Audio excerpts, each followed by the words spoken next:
We are a team. As storytellers and dreamers, there is always magic to discover. Once upon a time, a Las Vegas showgirl and a comedian magician, figured out that even with different perspectives, our adventures and experiences together are really just one big caper.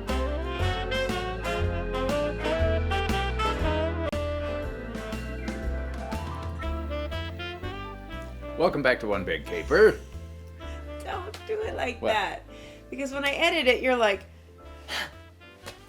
Okay. look at the screen. Thank you. Or the camera. Okay, go.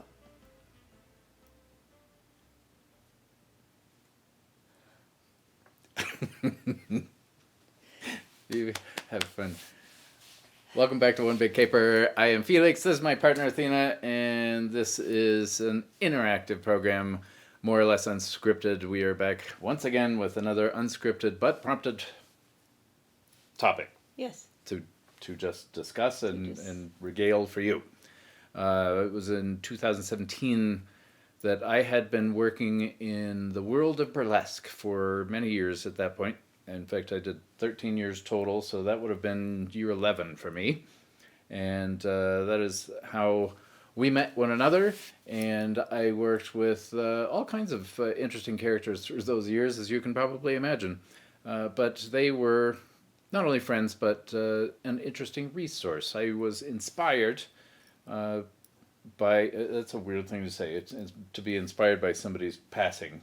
But when Hugh Hefner died, I kind of wondered, we did a lot of theme shows, a lot of themed burlesque shows, and I wondered why the Playboy empire had not been used. It hadn't really come up in any of these themed shows. I was in a Gilligan's Island themed burlesque show. Yeah. So we certainly did a lot of strange subjects. In fact, I don't think younger people even know what Gilligan's Island is anymore. Do. Yeah, so I barely do. Nevertheless, I was inspired to create some kind of homage, not necessarily to Hugh Hefner, which became a kind of a problem in the creation of this production, but more to pay homage to the women of the Playboy enterprise, and really they were the stars anyway, right? I mean, Playboy barely exists anymore, but it was a huge deal. I don't think that younger people really recognize how big Playboy was in its heyday. Yeah. Just a Culturally giant enterprise. and societally, it was a big deal. Yeah. A little taboo, understandably, because of the meat of the organization, I suppose. That's a terrible thing to say. It comes from Esquire magazine and Hugh Hefner's employment at Esquire when he was younger, and they declined to give him a raise that he requested, so he quit and went and created his own magazine. Yep. And I won't bother to bore you with a whole lot of the history, but we have several things to share. And we have a special little bonus to offer here. To our subscribers. Yeah, so we'll get to that. I will absolutely let you know what that bonus is to our subscribers. And I will tell you that we're excited to share that. It's been a while. It's from the vaults. Yes, and I will clarify, email subscribers. Email subscribers. Not subscribers on the platforms. We do want you to subscribe on the platforms, of course, but if you subscribe to a non-intrusive email, we'll send you a little something. And I'll tell you what that is by the end of this. Yeah. What would you like to share about our experience? I went to Athena with my idea. I thought it was a great idea. And she liked it. Yeah. I mean, at the time, we were starting to get into producing shows together. This is our first big one. It was a big one. Yeah, it was big. Goodness. 6 weeks. We talk about all this in our special bonus feature that we will tell you about. But from the time we started working together and playing together, it's not really work, it's play, it's experimenting. It's figuring out as artists like what we can and cannot get away with. Well, we learned we cannot get away with doing a tribute to a misogynist. That wasn't really what we wanted the show to be about. We wanted the show to be about the empire and that he created.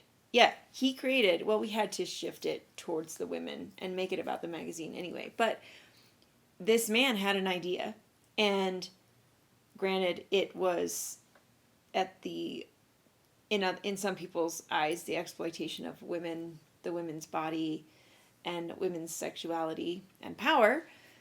These women were actually that were part of the empire as bunny girls at the clubs and the playmates were empowered at a time where women didn't even own their own bank accounts. Like, we learned all of this just from researching this, the empire, just researching, well, what can we put in the show that is going to teach people about Playboy? So originally it was a seasonal tribute to this misogynist, and then the venue was like, they wanted to cancel the show, and I think I was like 2 or 3 bunny suits in. I made custom bunny suits for the cast, and we handpicked our cast, and we had this whole idea, and we said this is going to be a group effort to create this show, and I thought it was inspired, like an inspired idea, because all the other theme shows out there in burlesque are just like, hey, this is the theme, throw in whatever you think might fit. I have created acts. I had created up to that point acts based on David Bowie. So there was a whole David Bowie tribute show that we did, and all you had to do was do an act to one of his songs. I've done Halloween themed shows, beach themed, 20s themed. I always had something to go into these kinds of shows with because I stayed in my brand, a certain like genre. So most theme shows, they just say like, here's the theme. We want you to do 2 acts. But we went further. And that's why I wanted to do this episode, because we went past what we've ever seen any burlesque troupe do, with the exception of the burlesque Nutcracker. I think they call it the Butt Cracker. It's in Seattle. I don't know if they still do it, but they do a full, as far as I understand, a full-length Nutcracker, but burlesque style. But most theme shows in burlesque, because there is no budget, there's no wardrobe department, there's the director is not really a director, it's rather, what would you say? Not even a producer. I would say the person who is in charge of what's a cast. It's a cat wrangler. A cat wrangler. Okay, Yeah. So this person relies on the art and. Each cast member is their own director, Yes. their own choreographer, their own Right. costumer. Right. Yeah. And so we handpicked the people that we knew were really strong at doing that, directing and creating really good acts. And then we added the extra layer that is kind of our forte. So it's our signature. It's our signature, Yeah. thank you, is the edutainment part, where we're actually edutaining, we're providing education on top of the entertainment. And so we dove into history. I still have that pinboard of that we did. I think maybe I threw it away, but I invited everyone to collaborate on the pinboard, and I pinned articles about Playboy when, what's her name, went undercover as a Playboy bunny. She was a feminist. Walters? No. Okay. Gloria Steinham. Thank you. That's right. Wait, and we can So- link that, right? That's still up, so we could just Yeah. put a link to. Yeah, we'll to put a that link if to you're that. Curious. But when we originally started because he pulled me in as a co-creator, it was his idea. He went to the venue and said, I have this great idea. And they said, okay, this is your show. This is the date you can have. Gave us 6 weeks. And Yeah, 6 weeks. 6 that weeks. was ambitious. but the more we at least for me, this is how I felt. The more I dove into the history of the magazine, more about the magazine and the stuff that Hugh Hefner had to deal with regards to the laws at the time and culture and what was appropriate and considered obscene. I mean, it was really interesting reading for me, at least, because I don't know, I feel like this country in particular is very scared of sexuality and sensuality and the female form specifically. I mean, in Paris, you'd see a billboard. There's not a lot of billboards like there are here in America, but you'd see a sign or a billboard with nipples. You could see the woman's nipples, but that you wouldn't see that anywhere, even in Las Vegas. In this country, we're so terrified of nudity.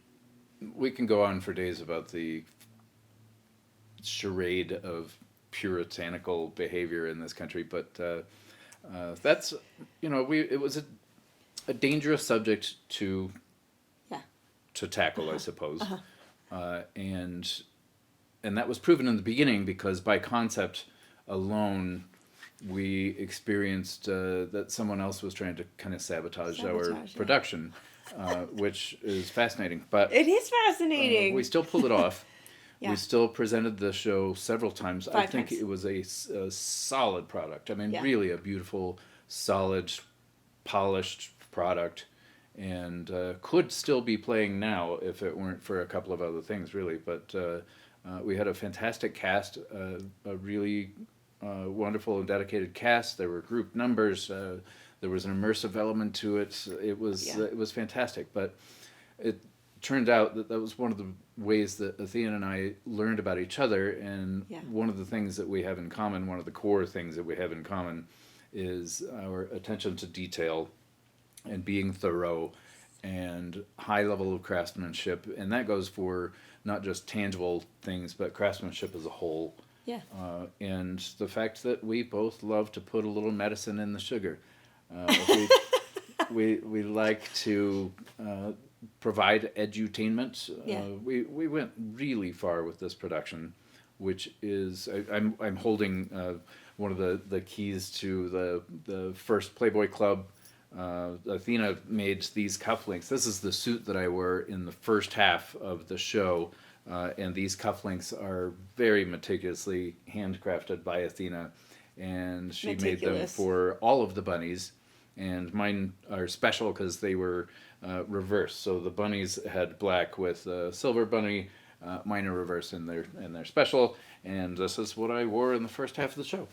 Yeah. Although I went without eyeglasses. Yeah, you did. Which is weird for me, so I couldn't see. But in the 60s, only squares wore eyeglasses. Right. Yep. Right. Yep. Mm-hmm. So this was my 60s. Yeah, and I when you say this show could probably still be running, I'm sure it could. It was a solid production. If we really, had we could sell an investor that show. of some sort that would tour. We could totally tour the show. I think we could sell the show. Would be fun. Yeah. One of the great things too, also collaborative work, were the posters that we created for that show. There were at least 5 different posters. Yeah, because we did it 5 times. Yeah. So yeah. They're really terrific. They're really good creations. I guess that's an opportunity for us to put up a still or a couple, but we can let them know what our little gift is. If you sign up for the email subscription to One Big Caper at onebigcaper.com, we will let you know that one of the additional collaborative efforts that we put together for the Bunny Brigade show was a full-length documentary about the show. The creation of the show, the early parts of the show, early rehearsals, all the way up to and through the first production. Yeah. First presentation of our production. Yeah. And we released that the last time, I believe, we performed the show. The last time or the second to last time? It was the last time. It was a different venue. Mm-hmm. Yeah. And even making the documentary was fun. Like, it was building this creation It just was like... Yeah, it's kind of my first real effort in film editing at all. Oh, God, yeah. And there's a big learning curve there. Huge. The film editing, also while trying to get the show to the stage for the last time. You know, we had a fun interactive element that we talk about in the show, and the reason that came about was because the original venue that we started at has a VIP experience that they upsell tickets to, and we were charged with coming up with a VIP experience so that they could charge, you know, VIP ticket prices. So we nailed that. We did. I think it's the best VIP experience I ever saw at that venue. Yep. In my opinion, like, I think it was not only was it an interactive experience with the performers and the VIPs, but also it could be shared socially, which, you know, I'm sure people could like, hey, I went to this venue last night and I saw the burlesque show and I got to get up on stage and shimmy, but we branded the photos so that they could share then. So it was like that extra marketing. Oh, it was very clever. Very clever. So it was like, it was hard. It was probably one of the hardest things we've ever done to date. Even this podcast is easy compared to that. But it was because we had a cast of, there were 6 bunnies? 5 plus the kitten. Yeah. So we had 6 bunnies, and then the kitten was, considered a bunny, and then you. And, you know, creating our set list and the group act. And it was a relatively small cast. Yeah. Everybody had 2 acts plus a group act, so it was a terrific product, really a wonderful product. It's a shame that it is no longer, but it also represents one of the experiences that caused us both to move away from the world of burlesque. Yeah. I think it was mostly finding that there was sabotage at that venue, and then the second venue didn't appreciate the kind of the I don't know. The play they involved had been miseducated in terms of you know, our production, Bunny Brigade, was more theatrical. Yeah. And they were more used to with burlesque, just kind of the Body. flashbang. Yeah. Body, risque behavior, and that's it, with no storyline or anything. So Bunny Brigade, as a themed production, had a storyline and a thread through it, and which is not typical. And I ranted from stage about a couple of subjects and threw magazines around, and you brought out your dad's old magazines. I got on my soapbox a little bit about obscenity, and pornography. Yeah. So that, it was. I don't know. I think that was the start of, for us, what we want to bring to the world as entertainers. Yeah.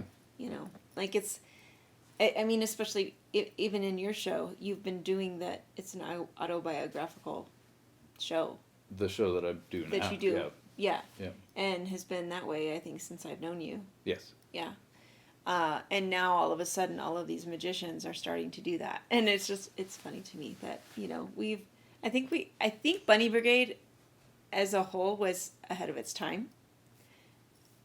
But I don't know, like, I don't know what people are producing anymore. I don't go to see burlesque shows, but I don't even know if burlesque is still live after the pandemic. I know. No, it's not the same. Nothing's the same. A death rattle. Yeah, nothing is the same. It was a fantastic production. We even got some terrific compliments from people who saw the show. One in mind is a person who, as a performer in burlesque, said that it was her favorite all-time burlesque production. Really? Yeah, to this day. What? Yeah. Darla holds it in high regard. Yeah. Thank you, Darla. Yeah. Hope you watch and listen to the podcast. Yeah. Well, wow. But I think it's because it makes you think. You're not just there. So as entertainers, our job is to help you vacate from life, even just for 2 hours, hour and a half. Mm-hmm. It's our job is to help you forget of the troubles outside, and with the reckoning, or whatever I've been calling it. We haven't had that. We've had Netflix, and you can get lost in all of these worlds that directors and producers have created, and writers and all of these artists have created. But I think that for us, putting that show out there was not just to create another great show, but it was also to teach people, like, to question things, because that's what he did as a publisher. Like, he pushed the envelope. He just kept pushing and pushing the envelope. They started the magazine that way. Yeah. I have objections with how he launched the magazine. With Marilyn. Yeah. Yeah. Yeah. I really, it's a shame. But. And, I mean, that's just, I think, part of the toxic capitalism. He made up for it. He took good care of her later. Really? Yeah. Well, did you know that he's buried in the crypt next to her? I did not know I just read that when I was... Didn't. Yeah, so he bought the crypt next to Marilyn Monroe in 1992, I believe, for $75,000. I had so no he idea. could be buried there at Westwood. Interesting. Yeah. So I guess maybe he did feel bad that he did that to her. I don't know. He took care of her, like, in life.